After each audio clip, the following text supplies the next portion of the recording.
Ben ritrovati amici di Radio Rossonera, buongiorno, l'11 dicembre del 2023, a 2 giorni da Newcastle-Milan, la sesta giornata di questo girone di Champions, che dirà se saremo in Champions, saremo in Europa League o saremo a casa, ai noi.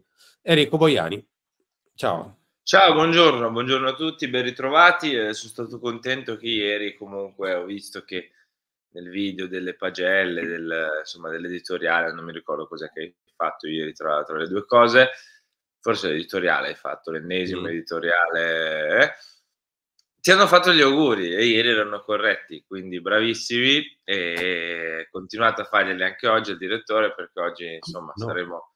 Sì, sì, è giusto. Cioè oggi c'è chi non te li ha fatti ieri perché magari non eri in diretta o non ha visto l'editoriale, recuperatevelo. Continuate a fare gli auguri, a mettere like ai nostri video, iscrivervi e lasciare un commento. Più che altro auguri di pronta guarigione più che di compleanno, visto che... Sì, è vero. vabbè, pazienza. A proposito di guarigioni, è guarito nelle mani dei 10. Leao, test superato, Rafa è pronto, vuole accendere il Milan dall'inizio. Il portoghese sta bene, ha fiducia, sprint per esserci dal primo minuto a Newcastle. Ieri provino in famiglia a Milanello per testare un po' la sua condizione. Ha risposto bene, anche perché è passato un mese, quindi insomma, sarebbe stato difficile il contrario, onestamente. È ampiamente nei tempi, sarebbe andato oltre, Sì. se no. E quindi ora torna a disposizione per Newcastle. Te lo giochi dal primo, ovviamente, no, Henry? Per forza, cioè se Beh. vuoi sperare di portare a casa un risultato devi farlo. Il mio augurio, anche se so che non accadrà, è che non daremo tutte le responsabilità a lui, cioè non è che è il salvatore della patria che torna dopo un mese, salva capre e cavoli e allora stiamo bene, tutto okay, è tutto a posto perché è tornato Leao e avete visto che con Leao il Milan è diverso, cioè no. Bisogna sì, e siamo tutti contenti che Rafa torna, siamo tutti contenti che può insomma essere titolare contro Newcastle per provare in un miracolo, io direi più realisticamente per strappare l'Europa League, però comunque cioè sempre in 11 si gioca, sempre una preparazione della partita va fatta e diciamo questi fattori contano, ripeto. Non mi piace questo nelle mani di Leao, no, perché sembra Ma così quasi è che da 2 si anni. aggrappi a lui ed è solo sua responsabilità, ecco. E poi ovvio torna, è il tuo giocatore più forte ed è giusto che ci siano delle aspettative. Però a parte quella volta con la Roma, che tornò dall'infortunio e segnò subito entrando dalla panchina, ehm, Leao ha sempre, no, a volte bisogno di un pochino per riequilibrarsi e tornare in forma, quindi non mi aspetto neanche chissà quale partita straordinaria. Poi se la dovesse fare me lo auguro e sarei per l'ennesima volta stupito da 'sto ragazzo. Anche perché mercoledì bisogna vincere.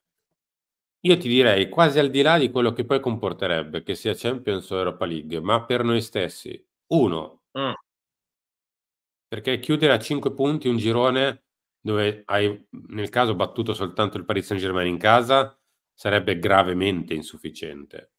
mh, Sarebbe gravemente insufficiente. E quindi 1, per noi stessi, per un girone che a 5 punti non è giusto chiudere. 2, mh. perché arriviamo da un periodo non fantastico, da 2 mesi a questa parte non abbiamo un briciolo di continuità, ogni volta che vinciamo poi cadiamo. E soprattutto 3, quantomeno l'Europa League lo farebbe trasformare da gravemente insufficiente a insufficiente. Perché la Mh. sufficienza o comunque la cosa buona è passare.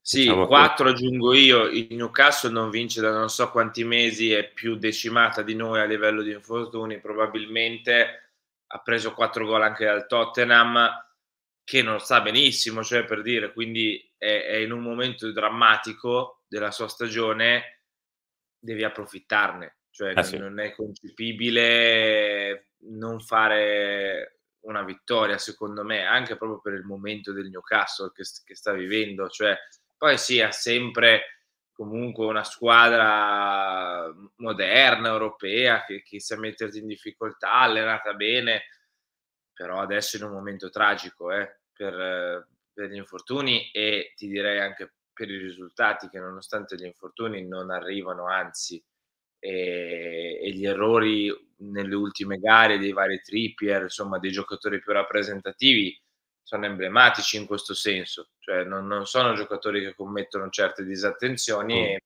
stanno cadendo una partita dopo l'altra e stanno commettendo errori grossolani una partita dopo l'altra. Aggiungo anche questo ai tuoi punti, ecco, il Newcastle in questo momento è battibile credo da qualsiasi squadra. Chiudiamo il discorso scusate, squadra.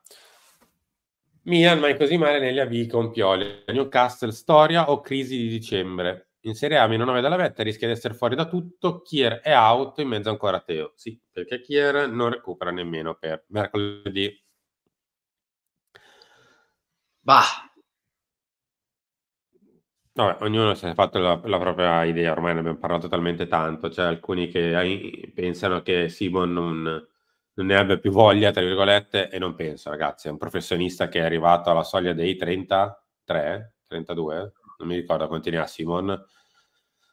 E per come l'abbiamo conosciuto, anche per tutto il suo progresso e tutto quello che ha fatto in carriera, non mi sembra un giocatore che si tira indietro perché non ne ha più voglia. Non diciamo vaccate, dai. Poi sì, ogni tanto piace incastrarsi in certi cunicoli mentali, non diciamo ma per il rispetto che giustamente bisogna dare a Simon, che è tutt'altro tipo di professionista. È assente perché non sta bene. E non sta bene da oltre un mese, no di più. Saranno quasi un mese e mezzo ormai. sì, si va a Natale credo che sian 2 mesi, ecco, per Eh. per essere un pochino più precisi. Sì, non è una lesione ed è anche seria a questo punto, cioè, non era un affaticamento, non era nulla di leggero, è stata una lesione importante, una lesione da un mesetto di stop e magari per l'età, per il fatto che è stato fermo, per l'infortunio anche pesante che aveva avuto, magari è più difficile questo processo di riatletizzazione, no, è più complesso, è più lungo, non lo so. Andiamo per ipotesi anche qui, perché non abbiamo la cartella clinica di Kier e del suo infortunio, anche perché c'era stato detto che era un affaticamento e un affaticamento non era, però sì, non starei a fare dietrologie, ecco.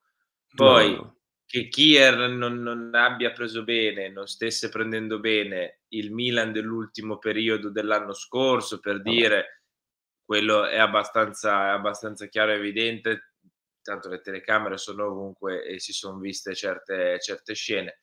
Però da qui a dire che non gioca perché non ha voglia, non gioca perché non si impunta, no dai, cioè non sta bene. E quindi ci sono rimasti i soliti: Calabria a destra, Florenzi a sinistra, Tomori centrodestra, Teo centrosinistra. Fine, perché poi c'è Bartesaghi, Simic, lo Sì, ricordiamo, non ci può non essere c'è in perché Champions League. non può essere iscritto in lista Champions League essendo arrivato da soltanto un anno al Milan e quindi non può essere iscritto come prodotto del nostro vivaio. Non so se si vogliono portare su un Siala, non lo so. Non Porteranno ne ho idea. probabilmente qualche altro ragazzo alla primavera, tanto la primavera è già passata, quindi Per forza. Jimenez però anche Jimenez è arrivato da poco, non quindi si pure lui puede. non può. Beh, Jimenez servirà in campionato, perché in campionato non so se dovrà farlo Musa il terzino o chi per lui, ma Sicuro, sicuro lo farà Musa per me. ecco, in campionato siamo veramente alla frutta in difesa. Gioca con Musa a destra e Teo centrale. Mercoledì invece servirà comunque qualcuno di giovane, suppongo, della primavera per il ricambio. Siamo veramente contatissimi, cioè veramente contati. Dovesse per caso, mi auguro di no e Dio abbia in gloria 'sti 4 ragazzi fino al 1° di gennaio almeno.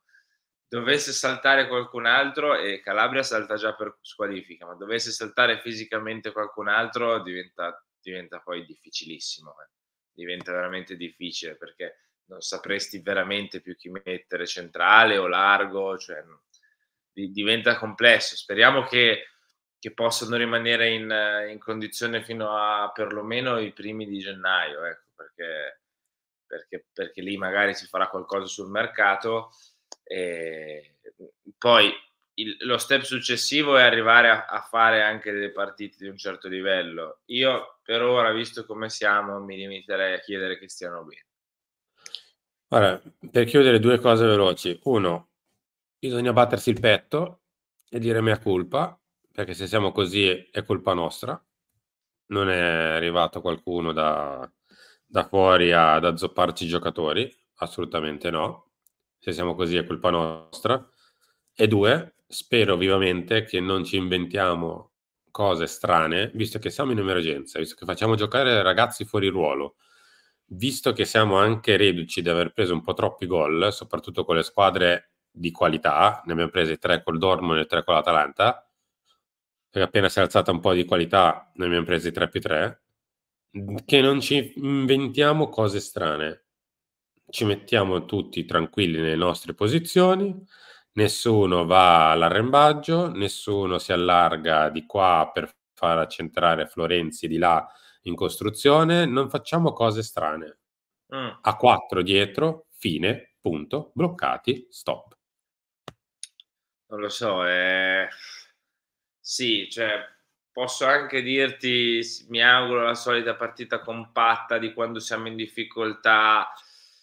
La verità è che, cioè, a me io poi non sono stato nel post partita, a me la partita con l'Atalanta mi ha veramente buttato giù, cioè mi ha veramente cioè mi si sta sempre più imprimendo in testa, e te l'avevo anche accennato fuori dalle telecamere a San Siro nell'ultima gara col Frosinone, l'idea di una stagione così, cioè di una stagione che sì, fai il minimo indispensabile, se riesci a vincere senza il troppo sforzo vinci, quando il livello si alza un pochino di più magari pareggi o perdi e ti barcameni così fino alla fine dell'anno, arrivando magari sì, terzo, quarto, non lo so, e così va, e così va bene. Ecco, la mia paura è quella, e la partita con l'Atalanta mi ha dato un ulteriore boost verso questa paura, no, ma sì, perso con l'Atalanta, vabbè dai, tanto la prossima in casa è contro il Monza, che ne so, no, e magari 3 punti li facciamo lì. Mia paura è quella, cioè di una stagione piatta con sì, magari qualche punta di 3+3+6, che ne so, 2 vittorie di fila come abbiamo fatto con Fiorentina e Mm. Frosinone, ma poi ricadi, poi magari pareggi male, poi perdi contro la piccola, cioè la paura di una stagione alla bisogna, cioè alla massimo risultato, Alla minimo giornata. sforzo, secondo me, cioè io ce l'ho tanto dopo la partita Mm. con l'Atalanta. Eri, grazie. Ci ritroviamo tra poco per tutto il resto della compagnia, cioè 11 Cechia a Milan, 13 Lance, 16 Tolk, 19 la lavagna tattica di Atalanta-Milan. C'è un po' da mettersi le mani nei capelli. Eri, grazie. Grazie a te e mi raccomando, fate gli auguri al direttore e ringraziatelo perché oggi fa la lavagna tattica nonostante non sia in condizioni eccezionali, quindi mi raccomando, Come si dice nel calcio, stringo i denti. abbiate supporto per lui. Ciao. Ciao, ciao a tutti, ci ritroviamo tra poco.